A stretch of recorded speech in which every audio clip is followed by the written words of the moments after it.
We can probably start if you're ready. 1 minute early.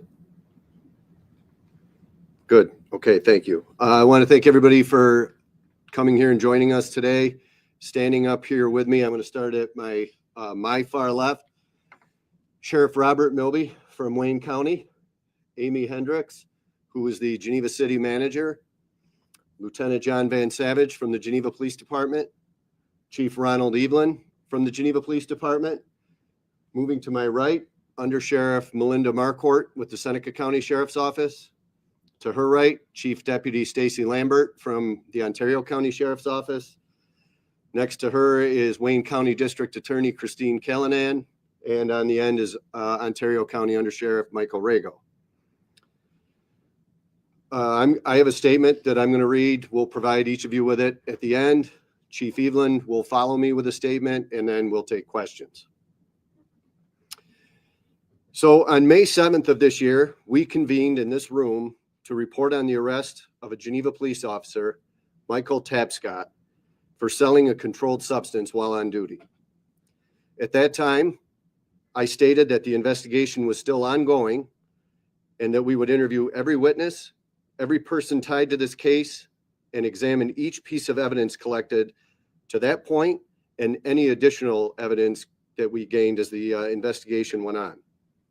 Finally, I assured the public that if there was more to report following the continuing investigation, we would be back here to report those findings. That is what brings us here today.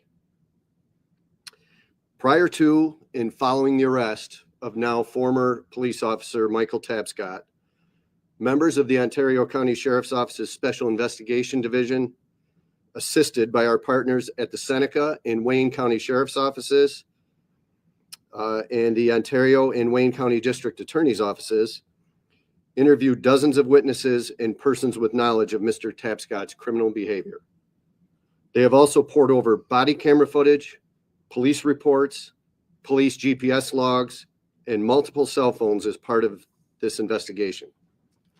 Collectively, the cell phones seized contained over 1 million text messages that have been forensically examined.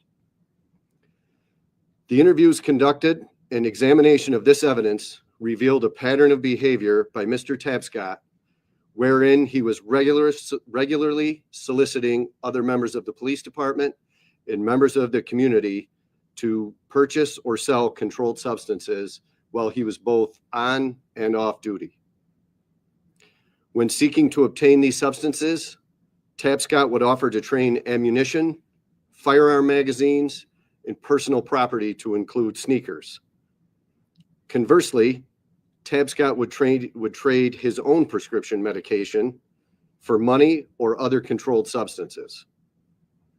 Evidence shows one instance when Tapscott took possession of a pill bottle believed to contain a controlled substance while he was in the residence of a citizen in the city of Geneva after he had been dispatched there for an assist the emergency medical service call. At the conclusion of our investigation, all evidence and material related were turned over to Wayne County District Attorney Christine Callanan, who was named special prosecutor in this matter. Earlier this month, District Attorney Callanan presented this case to an Ontario County grand jury.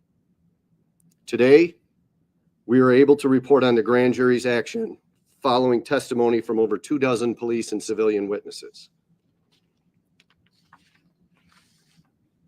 Michael Tapscott has been charged and arraigned on 6 counts of criminal sale of a controlled substance in the 5th degree, Class D felonies, 6 counts of criminal possession of a controlled substance in the 5th degree, Class D felonies, 8 counts of criminal possession of a controlled substance in the 7th degree, Class A misdemeanors, 11 counts of official misconduct, Class A misdemeanors, and 1 count of petit larceny, which is a Class A misdemeanor.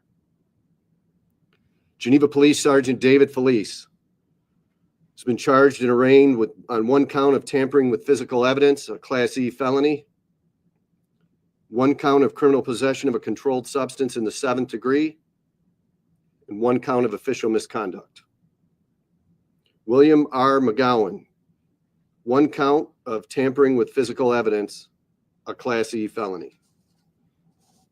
This morning, these 3 defendants were arraigned on their respective charges in Ontario County Court in front of Judge Christina Carley. Each was released on their own recognizance, pending further action in Ontario County Court. While we are confident that the vast majority of evidence related to this case has been uncovered and examined, additional charges are possible, and we urge anyone who may have new information correlating to this case to come forward. Such information can be reported through our mobile app at Ontario Sheriff NY or the Ontario County Sheriff's Office website, or as always, by calling our non-emergency number at 394-4560. Police officers hold positions of power and authority. Our citizens need to know that they can trust us, and it's on us to earn that trust. As I said in May, the vast majority of men and women in the law enforcement profession are dedicated, hardworking professionals who courageously serve their communities with honor and pride. All of us standing here, joined by the hundreds of police officers and first responders who protect this region, we join them in denouncing this criminal behavior. Members from each agency I named have worked tirelessly to ensure this case and the enormous amount of evidence linked to it are handled properly and proficiently to ensure a successful prosecutorial outcome. I want to personally thank the members of the Ontario County Sheriff's Office Special Investigation Division who led this intense and intricate investigation with integrity and professionalism. Also, our thanks to Wayne County Sheriff Robert Milby, Seneca County Sheriff Timothy Thompson, and the men and women of their offices who provided crucial assistance throughout this case. My sincere thanks to Wayne County District Attorney Christine Callanan, who has provided expert legal guidance to our team throughout this investigative process. She has now begun court action against the defendants named and stands united with us in seeking accountability for their criminal behavior. In closing, I want to commend Geneva Police Chief Ron Evelyn. His cooperation during what has been a very difficult and exhaustive process for all of us has been remarkable.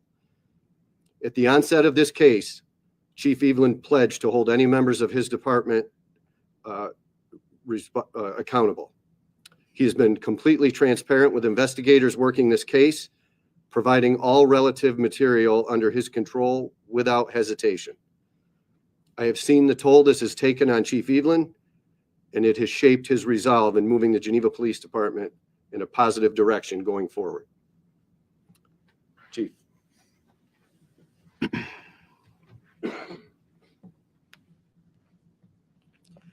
Good afternoon. I would like to take this time to recap the chain of events that took place at the Geneva Police Department at the launch of this investigation. On April 25th, I was contacted by Sheriff Sorrentione, alerting me to a criminal investigation that started against one of the members of the Geneva Police Department, the former Officer Michael Tapscott, who was a 12-year veteran of the police department. Mr. Tapscott was placed on an administrative leave on April 30th. On May 6th, Mr. Tapscott resigned from his position as a police officer with the City of Geneva Police Department. On the evening of May 6th, I learned that 2 more members of the department were now linked and under criminal investigation.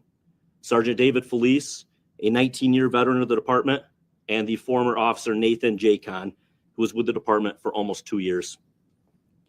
On May 7th, both members were placed on an administrative leave. On August 15th, Mr. Jacon resigned from his position with the Geneva Police Department. As of right now, Sergeant David Felice is still on administrative leave.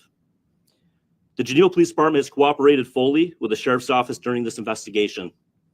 I want to personally thank Sheriff Sorrentzione and his staff for the professionalism that they displayed during the course of this investigation.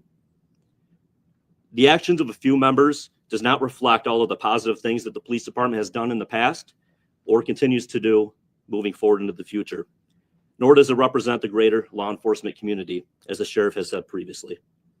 I have done my very best to remain transparent with the community during this challenging time, and I remain committed to rebuilding the trust of the Geneva community and our law enforcement partners as we continue to move forward. Thank you. Thank you. Okay, we'll take questions. What are we looking at for time, sir, for the Scott? 20 years, 25 years, what could he face for those charges? District Attorney answer that. Based on the top counts that he's facing, the maximum sentence he could get would be 2.5 years. Those sentences potentially could run consecutive to each other, which means he's looking at a maximum of 15 years in the Department of Corrections based on those top D felony charges. You're welcome. When would the court, when would the court proceed? You've already begun the, like with the what you've done so far. When will we see him in court for the case? He was present in court this morning and was arraigned with Judge Carley. The case will ultimately be assigned to Judge Reed. At this time, we do not have a next court date as Judge Reed is engaged in a trial. Given that this was from a Geneva Police Department, why did this investigation span 3 different counties? Okay, so the investigation was conducted within Ontario County.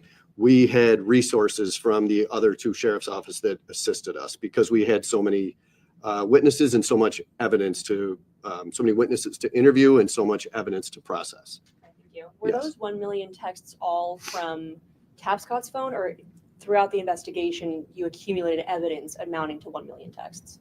Total, there were well over 1 million with all the phones we looked at. Do you know if Mr. Tapscott did all of these alleged actions in uniform or on off time? Yeah, the counts that are charged are a combination. Some were conducted while he was on duty and in uniform. Some were conducted while he was off duty. So it's a mix. Was he using any drugs? Yes, Same stuff he was selling usually, or was it other things? what he was selling. How have these last few months been with the investigation and your officers? You've seen any effects from this? I think the biggest effect that we have seen, in me personally, it's no secret, Geneva is my home community, is a real request. The people in the community want answers, right? So we were here May 7th, and we said that Officer Tapscott had been charged with 1 count for selling 1 pill on 1 occasion, and rightfully so. What I've been hearing and what we've heard from the community is, was this such a big deal that, so much was convened about 1 person selling 1 pill at one time? And the fact of the matter is that we knew relatively early on that this was a very long-standing issue, and honestly, like a web of behavior being conducted by Officer Tapscott. But police investigations take time, right? Our investigators had to, each person led us to another person, and investigators had to track these people down and get information. Mr. Tapscott's phone, myriad of evidence and information, one of the largest forensic downloads that the investigators had ever seen. Like, tons of evidence on there, but it took the investigators a long time to download that and pour through it. And then a lot of leads and follow-up were based on what was contained within the cell phones. So that took time. and then the investigators compile all this. And then we've got we had kept DA Callanan on, up to speed, but then it's a different story when she gets it and has to pour over and decide what she deems are actual chargeable accounts, and then prep all these witnesses for grand jury, get grand jury scheduled. So it's been a very long, it's been 5.5 months. And for us, it seems like it's been 5 years. None of us up here enjoy having an investigation with wrongdoing and criminal behavior by police officers hanging over your heads. And while we've known what the likely outcome was going to be today, we haven't been able to share it until today. So it's been frustrating. Our message to the Geneva community is we expect them to be upset by this. We're upset by this. We've had some time to process it. They have not yet. We thank them for their patience. I would urge their continued support and respect for all of law enforcement, most especially the Geneva Police Department. I've said it before. These are dedicated men and women, and I will speak specifically to the Geneva Police Department. These are dedicated men and women who walk out the door to a day of service every day in a community that can be very dangerous. And they do it well. They do it with pride. They do it with courage, and they serve that community well. You've got one bad apple here who was in the barrel, did some poisoning a little bit, had spilled over, but the rest of their members want this cleaned up, and they want to move forward, and they just want to go forward and protect the community like they do so well. When it comes to Adderall, I remember hearing about this 20 years ago. College students would use it to study, I guess. Why is it such a hot drug? That's what he was selling and using, apparently, right? Like, what does it do? Yeah, so it's used to treat ADHD, but when taken certain ways, it's a stimulant, and it gives a bump, so to say. Mr. Tapscott is or was at least prescribed this Adderall himself, but certainly wasn't using it the way it was prescribed. Could you speak more about the involvement of the two additional officers? I believe you said they were both charged with evidence tampering. Was that after the fact? Yeah, so Sergeant Felice was just arraigned this morning, and he was charged with evidence tampering. There was mention of Officer Jacon. He has not been charged criminally at this time. And the third person charged, William McGowan, is an associate of Mr. Tapscott's, but he is in fact not a police officer. And so were they also selling with? The tampering with evidence, I can tell you, is related to them deleting or attempting to delete messages that were between them and Tapscott in relation to exchanges of pills. Do we have a timeline for this in terms of how long Tapscott was involved in selling drugs? The first chargeable incident that Michael Tapscott is facing goes back to December of 2022. That's as far as we were able to get evidence back on the phone. Did you have problems with him previously at all? Any other issues you guys before? No, there has not been any previous issues that would allude to something to this magnitude. Nothing behavioral, anything like that? No. How is the outcome of this investigation affecting policies, procedures, the environment in general at the police department? We're certainly looking at something, myself and my command staff, looking at things that we can maybe do better to help circumvent anything like this moving forward. But I think right now our sole focus is, rebuilding that trust, both internally, but then also with our community and our law enforcement partners. What's difficult for us is this isn't just a police officer, it's also a friend and a colleague. We're a small department. We have a lot of members that grew up with Mr. Tapscott and Mr. Felice, so it does strike a personal kind of note with that as well. Do we know specifically who he was selling to, and is there any repercussions for those who purchase drugs from him? I do not have any of that information.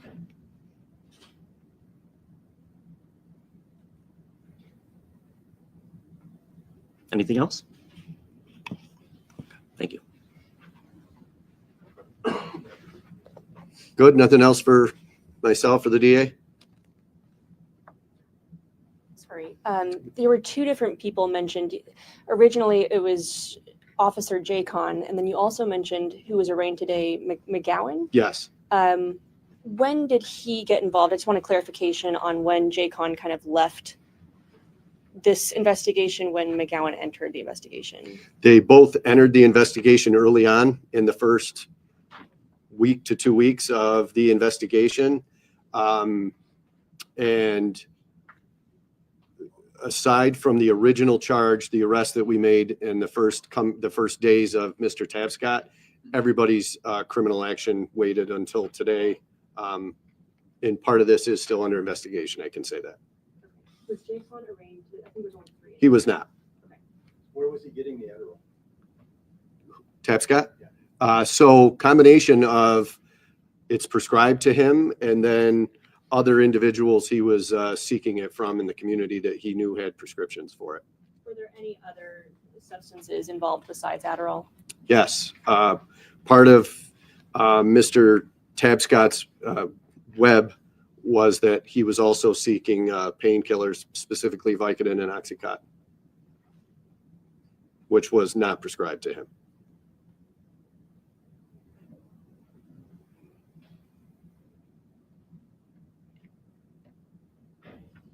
Okay, thank you, everyone. Thank you, sir. Appreciate it.